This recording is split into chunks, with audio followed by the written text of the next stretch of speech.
Acheter une Porsche Cayenne sur le marché secondaire est aussi inutile que de construire une Dacia en or. Prestigieux, extrêmement peu pratique et pouvant être volé à tout moment. De plus, les dysfonctionnements du Cayenne de deuxième génération 958 ne sont pas rares. Mais dans notre cas, ils coûtent beaucoup plus cher. On ne va pas essayer de vous dissuader, mieux vaut essayer de trouver un compromis. Les gens n'achètent de telles voitures qu'avec leur cœur. Car il n'y a pratiquement aucun argument raisonnable en faveur d'un Cayenne d'occasion. Avec cette beauté dans votre garage, vous ne saurez jamais comment économiser sur les pièces, l'entretien et les taxes. Mais vous deviendrez probablement compétent dans la sélection et la connexion de divers systèmes de sécurité. Vous commencerez à couper de manière professionnelle, nous vous le garantissons. Apprenez également à convaincre les assureurs d'assurer votre voiture. Et pourtant, la deuxième génération s'est avérée nettement plus fiable que la première. Cela s'applique non seulement au moteur, transmission et systèmes électroniques améliorés, mais également à la suspension pneumatique. Mais commençons par le commencement. Lors de l'achat d'une voiture sur le marché secondaire, seul un fou poursuivrait les versions haut de gamme S et Turbo S. De telles voitures ne sont pas achetées pour des voyages à des fêtes d'enfants, ce qui signifie que le moteur et la boîte de vitesse seront probablement usés. Les spécialistes pourront le vérifier par endoscopie des cylindres. Nous ne recommandons pas de négliger cela. Les V8 essence ne sont toujours pas débarrassés de leur principal problème, les éraflures. Il est donc logique d'acheter un Cayenne d'occasion avec un V8 déjà doublé. Eh bien, ou mettez de côté beaucoup d'argent à l'avance pour les futures réparations des cylindres. Et ne doutez même pas que cela aura lieu. C'est aussi vrai que le fait que tôt ou tard vos phares s'éteindront. Le crossover dispose cependant d'une certaine marge de sécurité, souvent même considérable. Si vous entretenez en temps opportun les moteurs et les transmissions automatiques, ES1 pour les moteurs diesel et Tiptronic pour les versions essence, surveillez l'huile tous les 1000 km. Même si ce n'est pas le cas ici, surveillez le serrage des boulons du déphaseur, qui ont tendance à s'effondrer dans le carter moteur après 70 000 km. Évitez les démarrages à froid à des températures inférieures à 20 degrés en dessous de zéro, alors tout peut et coûtera un peu. La voiture est capable de parcourir plusieurs centaines de milliers de kilomètres sans réparation majeure, même si ce qui est considéré comme grave n'est pas très clair. Mais, nous le répétons, l'efficacité n'est pas une question de Cayenne. En ville, même en se déplaçant lentement, il boira facilement 25 litres d'essence 98 au 100 km.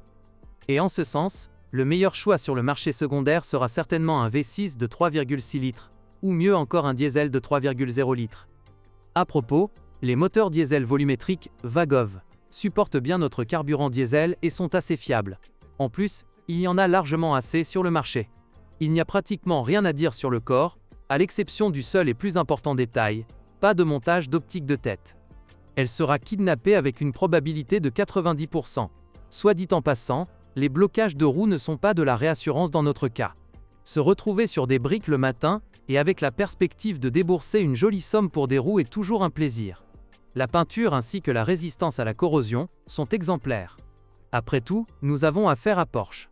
Pour la même raison, il n'y a aucune raison d'être sceptique en cabine. Une personne non préparée sera déçue par la courte durée de vie des freins. Plus le moteur est puissant, plus les plaquettes devront être changées souvent. Une ressource de 15 000 km pour les plaquettes sur une voiture équipée d'un V8 est normale. Et avec les plaquettes, tous les 30 000 km, vous devrez changer les disques. Si vous avez toujours envie de conduire une Porsche tout-terrain, la meilleure solution est de confier la sélection d'une voiture en état de marche, qui ne promet pas de réparation rapide, sans casier judiciaire, à une entreprise spécialisée. Un déplacement indépendant chez le vendeur, sauf pour regarder et savoir si le vendeur est un revendeur, ne vous apportera rien. Côté modification, nous vous conseillons d'être plus modeste, en faisant attention au moteur diesel ou à un V6 essence. Les mécaniciens appellent le 3.8 V6 le moteur le plus fiable. Ils recommandent également de rester à l'écart de la version hybride. Avec les moteurs 4,8 V8, il arrive que les canalisations du système de refroidissement éclatent et que l'antigel puisse disparaître complètement. La cause de la fuite peut également être un vase d'expansion éclaté. Le problème le plus courant est une boîte de transfert défectueuse. La maladie de la boîte de transfert n'est pas difficile à déterminer. Elle se manifeste par une accélération saccadée, ou simplement par des secousses en l'absence de changement de vitesse. Le problème apparaît à 3 à 4 vitesses et à basse vitesse de 30 à 50 km/h. La seule solution au problème est de remplacer l'ensemble. Les capteurs de position du corps dans la suspension pneumatique sont bloqués. Les bagues stabilisatrices parcourent 30 000 km. Les jambes de force stabilisatrices sont légèrement plus grandes. Les blocs silencieux de levier et de rotule dureront jusqu'à 100 000 km. Les principales plaintes concernant la carrosserie sont le coût de ces pièces lors de la restauration après un accident. Les amortisseurs de la cinquième porte tombent souvent en panne à cause de l'humidité et de la condensation. La transmission souffre d'erreurs électroniques. Dans la suspension pneumatique, les contacts et le mécanisme des capteurs de position du levier sont vulnérables. Parfois les vitres électriques fonctionnent spontanément. Parfois le porte-clés tombe en panne. Mais le plus souvent, le système d'entrée sans clé tombe en panne.